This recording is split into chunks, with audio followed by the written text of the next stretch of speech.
APAC presenta, con el apoyo cultural de Tradiciones para el Mañana, Federación Ginebrina de Cooperación.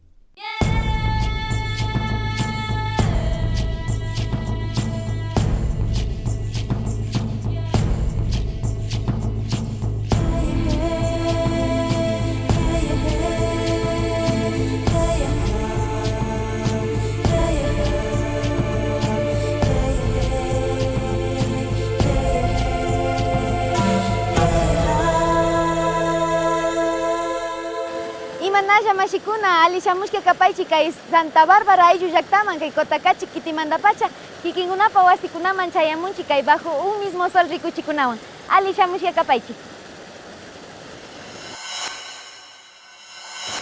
Katinchi mashikuna kay la tulpa nishka rikuchikunawan kunanga kimichinchi kaypi ñukanchi mashi Diego Chamorro.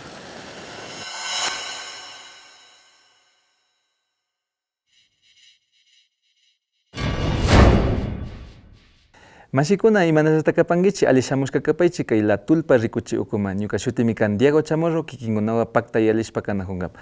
Kay la tulpa rikuchikunaka ñukanchi kawsaykunata ashtawa sinlliyachina yuyaynawami wiñachishka kapan. Kay kashnami ñawpa kawsaykunapika tulpa ukukupi shinallata mashi arishpa rimarishpapash kawsan kashkanchi. Kay pachapika charipanchi ñukanchi mashi Rodrigo de la Cruzta kayma kimirichimushka mañapashkanchi kayma kimirimushpa kapachu rimarinakunkapa. Payka mishushimipika riksirimi consultor externo de conocimientos ancestrales y propiedad intelectual nishpami riksipanchi. Imata kapan ñukanchi ayllu llaktapa yachaykunata, yachay kawsaykunatapash kamanamandami payka ashtawangari llankashpapash shamunakushka kan. Shinaka rimarishpa kagrinahupanchi ima shinata ñukanchi yachaykunata kamashpa kawsana kapanchi. Ali shamushka kapay mashi Rodrigo. Ayupachani mashi kayman kayashkamanta. Ñuka kani Rodrigo de la Cruz, kikiña shinanikani, Pijalmanda, kani, pero con acá jueño espejo de cajas me causan, pero ya caimanda, Quitupi. Alipacha Kapan. En esta ocasión pues tenemos un tema muy importante que tratar acerca de la protección de los conocimientos ancestrales de los pueblos originarios. ¿Cuáles son los conocimientos ancestrales de los pueblos originarios, compañero? O sea, en realidad son parte de nuestra identidad, de nuestro diario vivir, de nuestra cultura, que pervive en el decurrir de los tiempos, es transmitido de generación en generación, de manera oral. Tienen que ver también con el entorno mismo donde nosotros vivimos, o sea, nosotros en nuestras comunidades vivimos rodeados de la naturaleza, ¿no es cierto?, de nuestras chacras, donde están nuestros alimentos, ¿no es cierto?, nuestra medicina, nosotros las comunidades andinas, en nuestros páramos tenemos, ¿no es cierto?, todo lo que es la biodiversidad. Y a través de esto nos relacionamos muchísimo y estos conocimientos, de estos saberes ancestrales, pues en el tiempo han sido como el soporte de la identidad, el que nos hace la diferenciación con otros, digamos, segmentos de la sociedad. Estos conocimientos ancestrales tienen una vinculación enorme con la madre naturaleza. Ahora está muy de moda, por ejemplo, estos temas de cambio climático. Ahí el conocimiento tradicional, por ejemplo, con nuestros abuelos, ¿no es cierto?, nosotros mismos practicamos mucho todo lo que es la agricultura orgánica, por ejemplo, ahora está muy de moda. Y para mitigar impactos del cambio climático, nuestros abuelos siempre han recurrido al conocimiento, al saber ancestral, por ejemplo, para prevenir las heladas, la lancha, otras enfermedades ambientales, ¿no es cierto?, y prevenir y mitigar, digamos, nuestros cultivos. Entonces, y adaptar también, porque finalmente el cambio climático exige muchas respuestas. Bajo este criterio, ¿el Estado ecuatoriano tiene alguna ley que pueda proteger estos conocimientos tradicionales? Esto del conocimiento tradicional, entre otros derechos, ha pasado también a ser como la exigencia colectiva del respeto de derechos de pueblos y nacionalidades hacia el Estado, inclusive ya con la constitución política anterior, ¿no es cierto?, y la actual, ¿no?, se mantuvo el reconocimiento a los derechos colectivos de pueblos y nacionalidades en la constitución política. Y los conocimientos tradicionales están reconocidos como derechos colectivos en la constitución. Entonces, esto legalmente como derechos de alta jerarquía, ¿no?, a nivel constitucional y por convenios internacionales están reconocidos los conocimientos tradicionales que son de los pueblos y nacionalidades. ¿Hay convenciones internacionales que también protejan estos conocimientos? Claro que sí. En realidad son demandas globales de los pueblos indígenas del mundo. Somos muy apegados a nuestras tradiciones, a nuestras culturas, a nuestras formas de vivencia propia. Entonces, estos derechos han sido exigidos a nivel internacional que se plasmen en convenios internacionales, en instrumentos internacionales. Se discutió, ¿no es cierto?, y hace unos 2 años atrás el Acuerdo de París, ¿no es cierto?, para la reducción de emisiones, ¿no?, de gases contaminantes que están afectando a nuestro planeta. Entonces, allí mismo hay una decisión, la 135 del Acuerdo de París, ¿no?, que reconoce a los conocimientos y saberes ancestrales como estrategias claves, ¿no?, para mitigación y adaptación a cambio climático, ¿no? Y se establece una plataforma global de conocimientos tradicionales, ¿no?, para intercambio de conocimientos científicos y conocimientos ancestrales para mitigar y adaptar al cambio climático. Eso es una cosa súper importante. Interesante. ¿No? Entonces tenemos otro convenio internacional, por ejemplo, se llama el Convenio sobre la Diversidad Biológica, el CDB. Este convenio fue adoptado en 1992 en la Cumbre de la Tierra en Brasil. Entonces, ahí mismo, ya en los preámbulos de este convenio, se reconoce el rol importantísimo, clave, del conocimiento del saber ancestral para la conservación de la biodiversidad. ¿No es cierto? El rol de las compañeras, de las mujeres, entonces es fundamental como custodias, como guardianes, como transmisoras del conocimiento tradicional. Y en ese convenio internacional tenemos también un articulado muy famoso en estas discusiones en los pueblos indígenas, sobre todo a nivel internacional, que es el artículo 8J, ¿no?, sobre conocimientos tradicionales. Ese artículo 8J lo que está diciendo es que los estados, ¿no es cierto?, nuestros gobiernos deben generar políticas, ¿no?, estrategias para conservar, ¿no es cierto?, rescatar, fomentar y aplicar los conocimientos tradicionales con la participación de los pueblos indígenas, ¿no? Entonces, tenemos este tipo de instrumentos internacionales.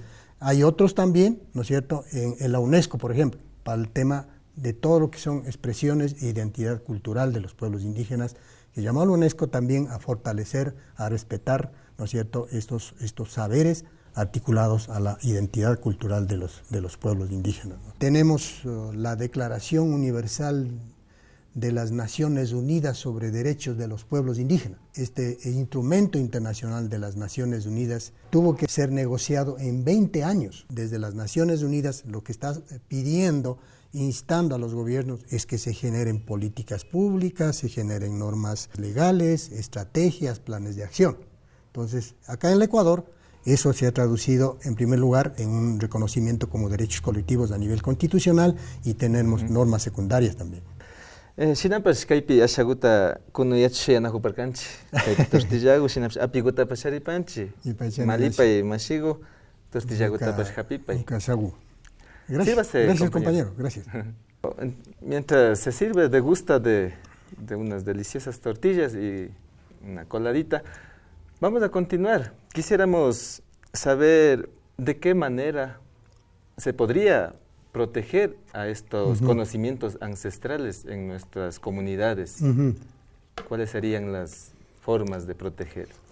Nosotros aquí en el Ecuador tenemos una norma legal de protección de conocimientos tradicionales. Esta norma en realidad es muy reciente, del 2016, no es de más atrás.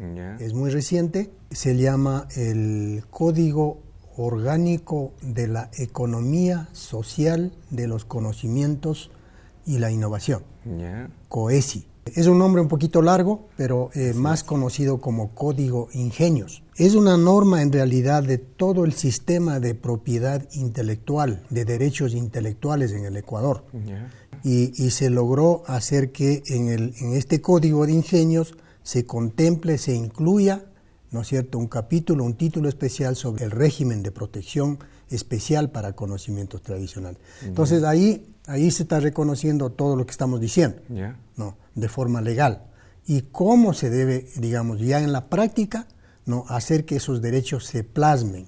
Entonces, en esta norma no podía ser de otra manera, se reconoce, ¿no es cierto?, a los saberes y conocimientos tradicionales, ¿no?, que son de los legítimos poseedores, son los que generaron, los que van conservando, desarrollando, innovando conocimientos tradicionales, es decir, los pueblos y nacionalidades, en este caso del Ecuador.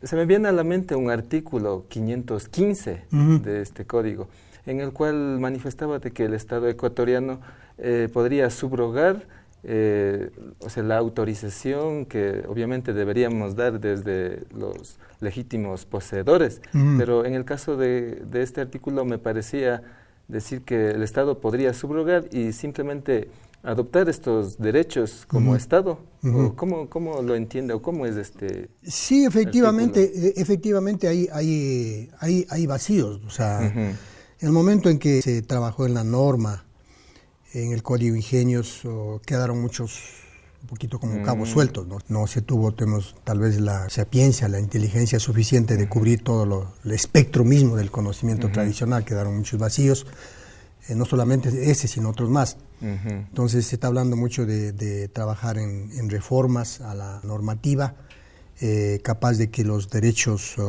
de pueblos indígenas, en este caso con el conocimiento tradicional, efectivamente sean respetados, ¿no? Y genere un proceso, una dinámica también de diálogo de saberes, ¿no? Porque el conocimiento tradicional finalmente debe servir también a los pueblos, a nuestras comunidades, para generar procesos, lo que hoy se llama economías locales, ¿no es cierto? La subrogación del Estado ecuatoriano, ¿no le parece a usted que de alguna manera podría obligar la autorización acerca del uso de estos conocimientos ancestrales de las comunidades?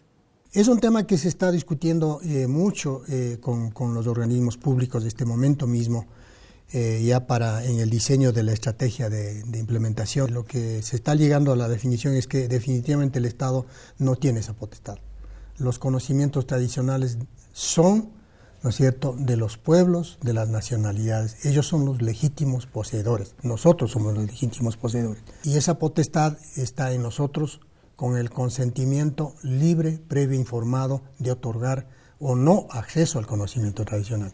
O sea, no es como, el conocimiento tradicional no es un recurso, pero para otras materias, llamémoslo así, el Estado sí tiene la potestad para el tema, por ejemplo, minero, para el tema forestal, para el tema de hidrocarburos, de petróleos, ¿no es cierto?, otro tipo de concesiones donde el Estado, cuando hay ese tipo de recursos en nuestras comunidades, el Estado tiene la potestad, ¿no? El derecho a consultar sí, pero finalmente el Estado quien termina tomando decisiones. En este caso, del conocimiento tradicional, ¿no? O sea, hay normas internacionales que estipulan de que definitivamente para acceder al conocimiento tradicional se tiene que contar con el consentimiento libre, previo, informado de los pueblos, de las nacionalidades, de los poseedores legítimos de estos conocimientos. ¿De qué manera nos afecta a las comunidades no conocer los derechos acerca de los conocimientos ancestrales? Esto para nosotros no es visto desde el lado monetario. Nosotros convivimos con ella y de esa vivimos. Entonces, por ejemplo, acá en el Ecuador ha sido muy famoso, esta planta no es andina, ¿no? O sea, es más amazónica del ayahuasca, por ejemplo, ¿no? Una variedad de la ayahuasca fue patentada, ¿no es cierto?, en 1984. La patente está prescrita por tiempo. Y así hay muchísimas plantas de gran uso potencial medicinal que han sido patentadas, ¿no es cierto?, sobre todo en los Estados Unidos y en Europa. Y esto va directamente contra los derechos colectivos que nosotros tenemos como pueblos y nacionalidad. Y este fenómeno ha sido bien recurrente, inclusive ahora con la normativa interna que tenemos del Código Ingenio. Muy recientemente nosotros conocemos cuál es la guayusa. Tomamos también la agüita de guayusa, nosotros aquí las comunidades andinas. Así es. Entonces, la guayusa es una plantita, ¿no es cierto?, de bebida muy tradicional de la Amazonía, ¿no es cierto?, del Napo, los compañeros quichuas, ellos son muy ancestrales en eso. Los principios de procedimiento para usos medicinales y alimenticios de la guayusa están patentados en los Estados Unidos. ¿No? Entonces, acá mismo, o sea, ¿cuánta investigación no se ha hecho con plantas medicinales de la Chuquirahua, por ejemplo, que es de nuestros páramos, ¿no? Claro. O sea, sus usos están estudiados hasta más no poder. Y esa información, o sea, ¿quién la dio, quién la generó? Son nuestras comunidades. O sea, milenariamente han sido plantas de uso tradicional de nuestras comunidades. En las comunidades no estamos comercializando, ¿no es cierto?, dando valor al conocimiento, sino es una cuestión milenaria de reciprocidad, de dualidad, de complementariedad. O sea, y esas son prácticas que están en las comunidades. Pero, o sea, no todos están viendo de esta manera, pues. Entonces, y este es el problema que tenemos, ¿no? El mundo actual ha despertado un interés sobre nuestros conocimientos ancestrales, un interés que es meramente mercantil, siendo estos hace pocos años atrás, pues, desvalorizaban o perseguían a las comunidades o pueblos que tenían estos conocimientos. ¿Qué le parece a usted este tema? Por estudios científicos hechos, la biodiversidad está en las tierras y territorios indígenas, en las comunidades indígenas. El 70% de la biodiversidad está en las comunidades, en las tierras y territorios indígenas. Y el 80%, ¿no es cierto?, de esas prácticas culturales tradicionales, ¿no?, de los pueblos indígenas están vinculados con las prácticas de la biodiversidad, con el conocimiento de la biodiversidad. Ahora hay otra mirada, después de muchos decenios de años de desvalorizar, de no reconocer, ¿no?, de perseguirnos, ¿no es cierto?, de no reconocer a nuestro conocimiento, a nuestro saber.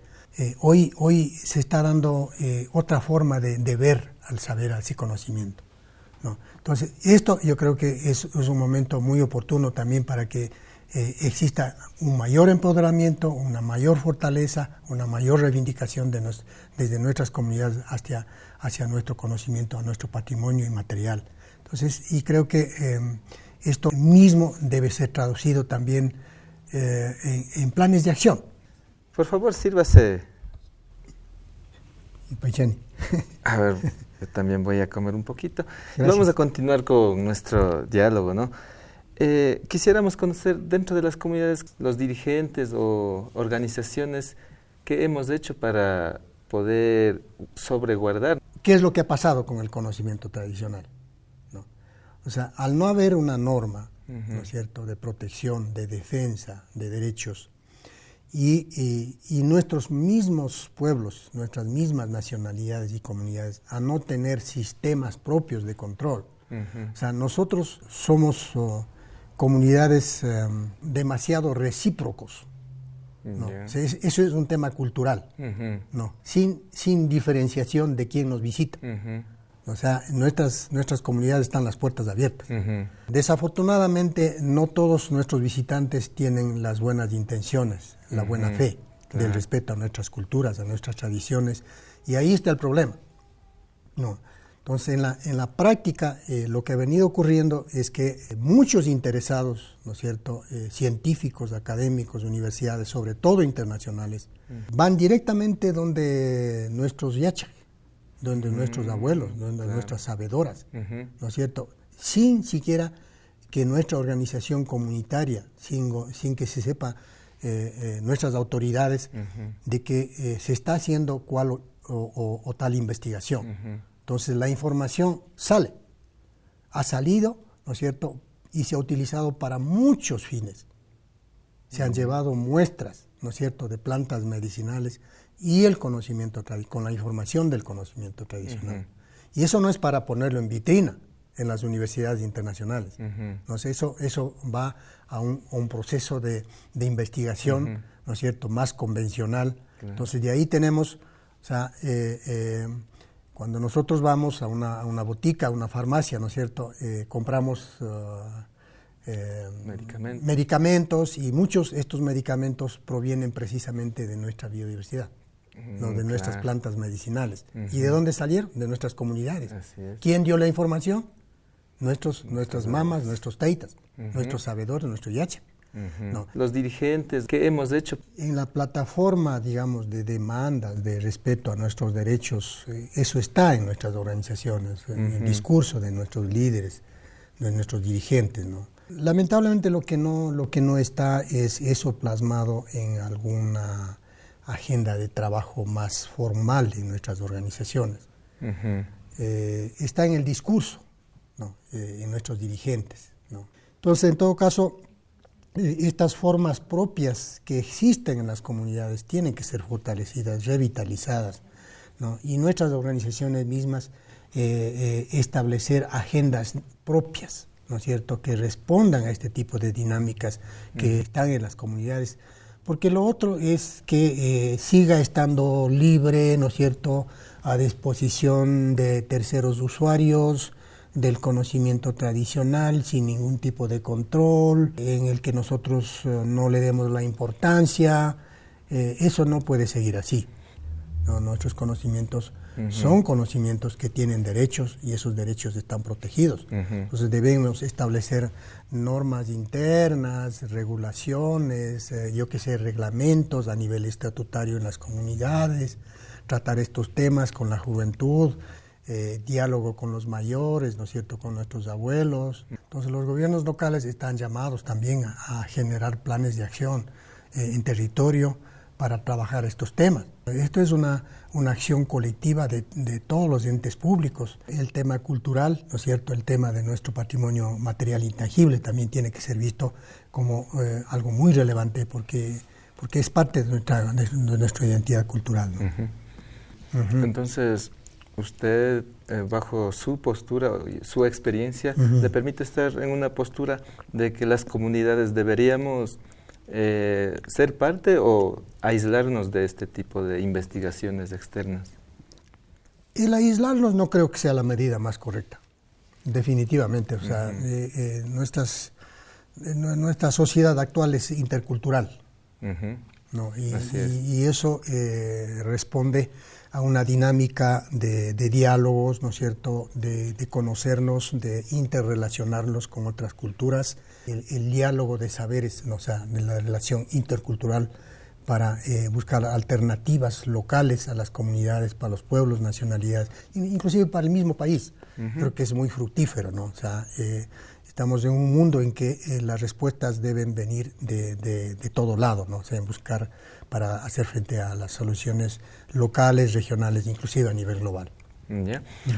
Así es, compañeros, un tema muy importante. Aquí Mashi de la Cruz pues nos ha ayudado a un poco entender lo que es nuestros conocimientos ancestrales, cómo protegerlos, cómo deberíamos actuar, cómo deberíamos enfrentarnos también ante posibles investigadores que lleguen a nuestras comunidades. Para ir finalizando, quisiéramos, Mashi, que nos dé un mensaje a todos los televidentes para que reflexionemos acerca de este tema. Pues el mensaje es tener conciencia y empoderarnos, ¿no es cierto?, de que el conocimiento, el saber ancestral hace parte de nuestro patrimonio cultural inmaterial, que debe tener mecanismos locales propios de custodia en las comunidades, regulaciones internas, y que estos mecanismos internos deban ser fortalecidos. Nuestros saberes mismos tienen que ser recuperados, tienen que ser revitalizados. Nuestra juventud no está hablando de estos temas. Así es. No, y esto es una realidad también, muy dura, muy cruda, y hay que decirlo. O sea, no hay que ocultar. O sea, nuestros saberes, nuestros conocimientos están en franco riesgo realmente de que pierdan la esencia misma de lo que es el saber, el conocimiento. Entonces, ahí ¿dónde está la responsabilidad? ¿De quién es la responsabilidad, no? O sea, hay muchos actores que ahí tienen que intervenir, ¿no? O sea, primero nuestras comunidades, nuestros mayores, nuestros líderes, nuestras organizaciones, porque el rol del Estado me parece que aquí es fundamental también, porque nuestro país, el Ecuador, es un país plurinacional, ¿no es cierto?, multicultural, y se reconocen derechos colectivos, hay normas de protección de estos conocimientos, pero lo que hace falta son estrategias de política y acciones prácticas que vayan a trabajar estos temas con los pueblos y nacionalidades. Bueno, el tiempo ha sido muy corto, nos gustaría seguir conociendo mucho acerca de esta temática, ¿no? Quisiéramos finalizar agradeciéndole a usted por haber aceptado venir acá a La Tulpa. Nosotros vamos a continuar comiendo nuestras tortillas, nuestra coladita, y con ustedes nos despedimos, público televidente. Será hasta otra próxima ocasión. Muchas gracias por seguirnos. Bajo un mismo sol regresa después del espacio promocional. A continuación, nos complace compartir con ustedes los mensajes que nos envían a nuestras redes sociales. Suma Camuendo nos dice: una cultura sin base. Lamentablemente ya ha perdido una gran parte, es decir, el idioma. Hoy en día casi el 90% de otavaleños nos sentimos muy acomplejados y optamos mejor por el castellano o el inglés, olvidando lo primordial. Fernando Catriel Ottini nos comenta: los felicito, es excelente su trabajo. Saludos desde Buenos Aires, Argentina. M. Akebono escribe: hola, miro todos sus videos y me encantan. Saludos desde territorio Quillacinga y buenas vibras por este excelente trabajo. Gracias por sus comentarios. Los invitamos a que sigan comentando, compartiendo y se suscriban a nuestro canal. No se olviden activar la campanita para recibir notificaciones de nuestros nuevos videos. Visiten nuestras redes sociales, en Facebook como Bajo un mismo sol, APAC TV, APAC Quichuas, en Twitter, @APAC-ORG, en Instagram, @APAC.Otavalo, en YouTube, APAC Otavalo, email, apacotavalo@gmail.com, WhatsApp 0967 50 13 98, página web www.apacotavalo.tv. Suscríbete ahora y cuéntanos historias de tu comunidad. Continuamos presentando Bajo un mismo sol. Katinchi mashikuna ñukanchika rimashpa imashinami Otavalo kitipika runakunaka yuyarin rimanchi mana rimanchi kay runa shimita chaykunamanta mitapushpa katinakushkanchik shinaka uyashunchik.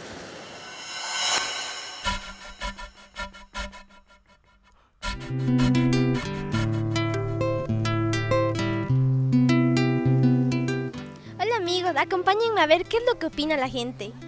¿Usted sabe por qué el idioma quichua se ha estado perdiendo?